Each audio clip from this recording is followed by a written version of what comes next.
नमस्ते to all my friends. सबको नमस्कार, खुलुम खा चिबाई।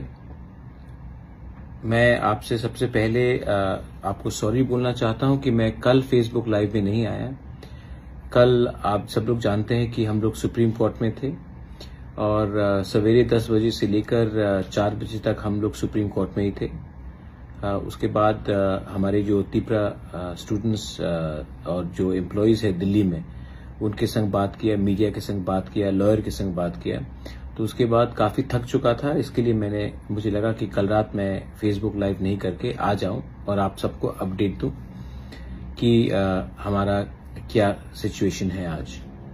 सबसे पहले बहुत अच्छा खबर है, वेरी गुड न्यूज, कि सुप्रीम कोर्ट ने क्लियरली गवर्नमेंट ऑफ इंडिया को कहा है कि आप Tripura, Assam, basically north east को रेस्ट ऑफ इंडिया से अलग रखिए जब सिटीजनशिप अमेंडमेंट एक्ट का कानून को लागू करने के लिए आप कानून बना रहे हैं। क्योंकि त्रिपुरा का प्रॉब्लम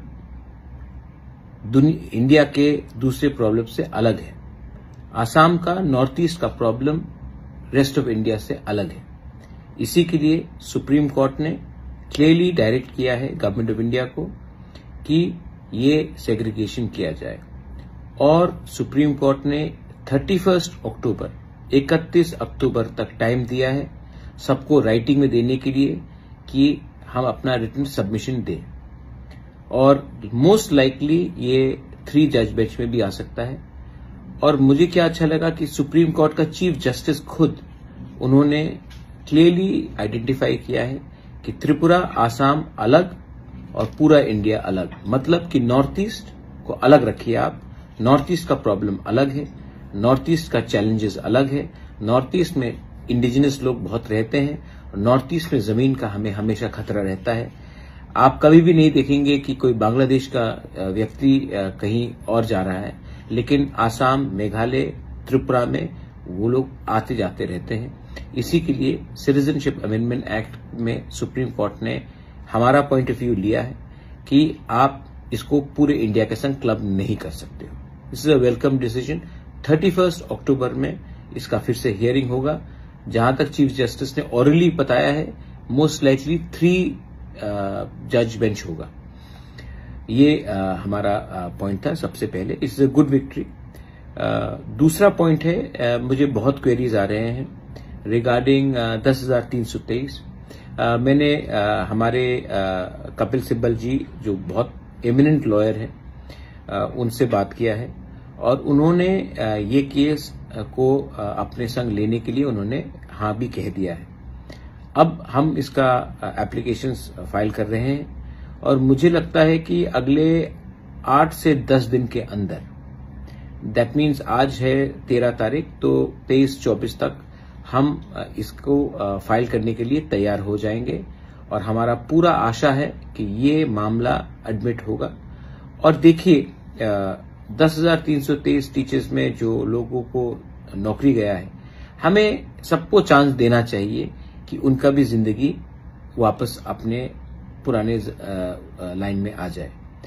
तो मैं इसमें पॉलिटिक्स नहीं करना चाहता हूं। मैं फिर से बोल रहा हूं 10,323 को, आप इसको पॉलिटिक्स में मत लाइए। मुझे आपका वोट नहीं चाहिए। बहुत लोग ने मुझे फोन करके कहा है कि महाराज आप हमें सपोर्ट करेंगे तो हम आपको वोट देंगे। मुझे आपका वोट नहीं चाहिए। मैंने आपको एक कमिटमेंट दिया था और मेरा कमिटमेंट था कि मैं आपका मामला कोर्ट में ले जाऊंगा और कोर्ट को तय करने दीजिए। पैसा का खर्च मैं करूंगा, ना पॉलिटिकल गेन चाहिए। मुझे अपने दिल के अंदर कुछ शांति चाहिए कि मैंने कुछ वादा किया था, मैं वो वादा पूरा कर रहा हूं। और मुझे आशा है कि अगर हम बड़े बड़े लॉयर्स को, अच्छे लॉयर्स को अगर इसमें रखेंगे तो कुछ ना कुछ सोल्यूशन निकलेगा। त्रिपुरा में हमें नौकरी चाहिए, त्रिपुरा में इकोनॉमिक डेवलपमेंट चाहिए। और उस समय अगर हम लोगों को नौकरी से हटा देंगे तो इकोनॉमिक डेवलपमेंट त्रिपुरा का कैसे होगा। त्रिपुरा में अगर आप एम्प्लॉयड को अनएम्प्लॉयड बनाएंगे तो आप इकोनॉमिक प्रोग्रेस त्रिपुरा में कैसे ला सकते हैं। तो 10,323 में, जहां में बहुत टीचर्स भी अपने गांव से हैं, रूरल एरिया से हैं, पहाड़ से हैं, उनका रिलीफ हमें उनको देना चाहिए। क्योंकि अगर टीचर्स ही अनएम्प्लॉयड हैं तो स्टूडेंट्स को कहां में शिक्षा मिलेगा? अगर गांव में स्टूडेंट्स ही अनएजुकेटेड है तो उसको नौकरी आने वाले दिन में कहां मिलेगा? तो एजुकेशन इज वेरी इंपॉर्टेंट, और मुझे लगा कि इस विषय में पॉलिटिक्स से हटकर ये मामला को आगे लिया तो ये हमारे लिए अच्छा रहेगा। तीसरा पॉइंट, मैंने बहुत सोचा है कि आने वाले दिन में अपने this is for all my Tipra Motha workers, अपना ग्रेटर तिपरा लैंड का जो हमारा मूवमेंट है, तिपरा हा के लिए है, जो तिपरा सा का जो मूवमेंट है, सब लोग को लगता है कि ये मूवमेंट एक पार्टी का मूवमेंट है। हाँ, तिपरा मोथा इसको आगे ले जा रहा है आपके प्यार से, आपका समर्थन से, लेकिन जब तिपरा मोथा गवर्नमेंट ऑफ इंडिया से बात करने के लिए रेडी होगा तो मेरे दिल में आशा है कि ये नेगोशिएशन सिर्फ एक पॉलिटिकल पार्टी और गवर्नमेंट ऑफ इंडिया के बीच में ना हो। मैं चाहता हूं कि जब हम गवर्नमेंट ऑफ इंडिया से अपने तिपरासा का constitutional solution, permanent solution in writing मांगे, तो उस समय, उस डायलॉग में हमें सिविल सोसाइटी, अपने हौदास, अपने ओकरास, चांताइस, चौधरी, सबका हमें समर्थन चाहिए। दूसरे पॉलिटिकल पार्टीज, एनजीओज, उनका भी समर्थन चाहिए, क्योंकि मैं एक फुल एंड फाइनल सेटलमेंट करना चाहता हूं। मैं जानता नहीं हूं कि कितने दिन तक ये मैं कंटिन्यू करूं, लेकिन मैं अपने लोगों को कुछ कॉन्स्टिट्यूशनली प्रोटेक्ट करना चाहता हूं, अपना जमीन, अपना पॉलिटिकल राइट्स, अपना इकोनॉमिक राइट्स, अपना भविष्य। तो अगर मुझे लगा कि ये सिर्फ तिपरा मोथा ही अकेला करेगा और इसमें और कोई शामिल नहीं होगा, तो ये गलत बात है। I think it's a wrong thing. तो मैं सोच रहा हूं कि आने वाले दिन में एनजीओज को, डिफरेंट पॉलिटिकल पार्टीज को, कोई हो, आईपीएफटी हो, जनजाति मोर्चा हो, एमबीबीडब्ल्यूएस हो, मूवमेंट फॉर कॉकबोरॉक हो, जॉइंट एक्शन कमेटी हो, इंजीनियर्स ग्रुप हो, टीएसएफ हो, जो भी हो, मैं अपने काउंसिल ऑफ तिपरासा हौदास, तिपरा चीफ्स, सबको मैं उनसे बात करके, उनको शामिल करके, मैं गवर्नमेंट ऑफ इंडिया से एक नेगोशिएशन करना चाहता हूं। अगर गवर्नमेंट ऑफ इंडिया सिर्फ एक पॉलिटिकल पार्टी से बात करेगा तो इसका सोल्यूशन नहीं निकलेगा।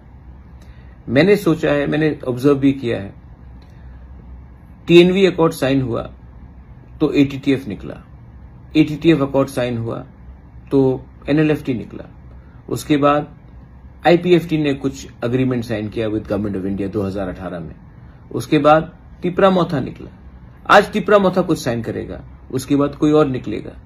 मैं चाहता हूं कि हमारे लोगों को परमानेंट सोल्यूशन मिले, एक पार्टी का नहीं। अगर मैं सिर्फ अपने पार्टी की तरफ से देखूंगा तो मुझे शॉर्ट टर्म फायदा है, लेकिन अगर मैं लॉन्ग टर्म तिपरासा को कुछ देना चाहता हूं तो मुझे सबको लेके चलना है। थानसा इसी को कहते हैं ना, थानसा इसी को कहते हैं कि जब आप बड़े हो तो किसी को छोटा मत दिखाओ। तो इसी के लिए मैं सोच रहा हूं कि आने वाले दिन में I will invite all groups, all NGOs, जिसको इंटरेस्टेड है, जो इंटरेस्टेड है हमारे तिपरासा का एक फाइनल सोल्यूशन के लिए। जब हम लोग दिल्ली जाकर बात करेंगे तो क्या सिर्फ एक पॉलिटिकल पार्टी बात करेगा कि दफा बात करेगा? और अगर दफा को बात करना है तो हमें एक ऑल सब ग्रुप को इनवाइट करके ये बात का constitutional solution, political solution, permanent solution for booking 12 people हमको डिस्कस करना चाहिए। ये मेरा थिंकिंग है। बहुत लोग बोलेंगे कि ये पॉलिटिकली ठीक नहीं होगा, लेकिन मैं एक पॉलिटिकल पार्टी के लिए बात नहीं कर रहा हूं। मैं तिपरासा, हमारे 14 लाख तिपरासा का परमानेंट सोल्यूशन के लिए बात कर रहा हूं। और इसमें अगर हमारा ट्रेडिशनल हेड्स भी आ जाए, हौदा भी आ जाए, चौधरी भी आ जाए, कास्काऊ भी आ जाए, हमारे चांताई भी आ जाए, हम लोगों के ओकराज आ जाए, समाज आ जाए, तो क्या प्रॉब्लम है? क्योंकि हम उनको भी छोड़कर अपने तिपरासा को बचा नहीं सकते। अगर त्रिपुरा को अपने सर्वाइवल एंड एग्जिस्टेंस के लिए फाइट करना है तो सिर्फ पॉलिटिशियन से बाहर भी हमको सोचना चाहिए। बहुत पॉलिटिशियंस लोग अब बोलेंगे कि बुबागरा क्या बोल रहा है, लेकिन मैं आपको एक बात याद दिलाना चाहता हूं कि पॉलिटिशियंस दफा से बड़ा नहीं होता है। तो जब भी हमें और मुझे लगता है कि एक बार फाइनल सोल्यूशन हमको करना चाहिए, क्योंकि हम लोग हमेशा इलेक्शन के पहले बड़ा बड़ा बात करते हैं और इलेक्शन के बाद सब पोस्ट लेकर बैठ जाते हैं। मैं चाहता हूं कि गवर्नमेंट ऑफ इंडिया भी हमें सीरियसली ले, और गवर्नमेंट ऑफ इंडिया को अगर हमें सीरियसली लेना है तो हमें एक होकर एक आवाज में बात करना पड़ेगा। ये मेरा 3 पॉइंट्स था। मैं आप सबको थैंक यू बोलना चाहता हूं। आपने मुझे बहुत प्यार दिया है। मैं आपके लिए फाइट कर रहा हूं फॉर यू, हेल्थ परमिटिंग। लेकिन मैं जानता हूं कि अगर तिपरासा नेशन को आगे बढ़ना है, then the youth need to be with me, the women need to be with me, the mothers need to be with me, and of course the entire society needs to be with me. अगर आपको लगता है कि मेरा दिल सफा है, अगर आपको लगता है कि मैं सही रास्ते में जा रहा हूं, अगर आपको लगता है कि मैं सिस्टम को चेंज करके कुछ हट के काम करना चाह रहा हूं, तो आप मुझे प्लीज सपोर्ट कीजिए। और अगर आपको लगता है कि सिर्फ झंडा उठाकर किसी को गाली बककर पॉलिटिकल स्लोगन्स देने से हमारा समस्या का हल हो जाएगा, तो जो 70 साल से चल रहा है वो और चलेगा। और जब 2025-26 में डिलिमिटेशन होगा, उसके बाद हमारे बारे कोई सोचने वाला भी नहीं है। आज सीए के लिए मैंने कमिटमेंट दिया था, मैं फाइट कर रहा हूं। टीचर्स के लिए मैंने कमिटमेंट दिया था, मैंने फाइट कर रहा हूं। ग्रेटर त्रिपुरालैंड के लिए मैंने बात किया था, आज भी मैंने अपने ओरिजिनल पोजीशन से एक कदम भी मैं पीछे नहीं गया। लेकिन चाहता हूं कि हमारे पूरे तिपरासा एक होकर, all party, all NGOs, all social organisation मिलकर बैठकर डिसाइड करें कि आने वाले दिन में हम क्या करेंगे। अगर हमें गवर्नमेंट ऑफ इंडिया को अपना पोजीशन दिखाना है तो एक आवाज में दिखाना चाहिए, या अलग अलग आवाज में एक ही बात बोलना चाहिए, क्योंकि हम लोग सब अग्री करते हैं। गणमुक्ति परिषद हो, आईपीएफटी हो, एमबीबीडब्ल्यूएस हो, तिपरा मोथा हो, कोई भी हो, अपने काउंसिल ऑफ तिपरासा हौदास हो, कोई भी हो, टीएसएफ हो, हम लोग सब अग्री करते हैं कि आज त्रिपुरा में तिपरासा के संग नाइंसाफी हुआ है। 70 साल में पूरा नॉर्थ ईस्ट अग्री करता है कि तिपरासा के संग गलत हुआ है। और अगर आज हमें परमानेंट सेटलमेंट चाहिए, permanent constitutional solution in writing चाहिए, तो हमें एक आवाज में गवर्नमेंट ऑफ इंडिया को भी बताना पड़ेगा कि आप हमें डिवाइड करके, अलग अलग करके हमारा सोल्यूशन नहीं निकाल सकते। एक संग, एक परिवार होकर हमसे बात कीजिए। मैं रेडी हूं, मैं सबसे मिलने के लिए तैयार हूं। आने वाले दिन में मैं ऑल पार्टी मीटिंग भी रखूंगा, ऑल एनजीओ मीट रखूंगा, सिविल सोसाइटी का मीट रखूंगा, and I would like to bring a single voice to the solution, permanent constitutional solution for the Tiprasa people. ये मेरा पोजीशन है। बेलाई बेलाई नो हम बाय, thank you, God bless you. Tipra Motha आइक लॉकथोंग, तिपरासा दफा आइक लॉकथोंग, तिपरा आइक लॉकथोंग।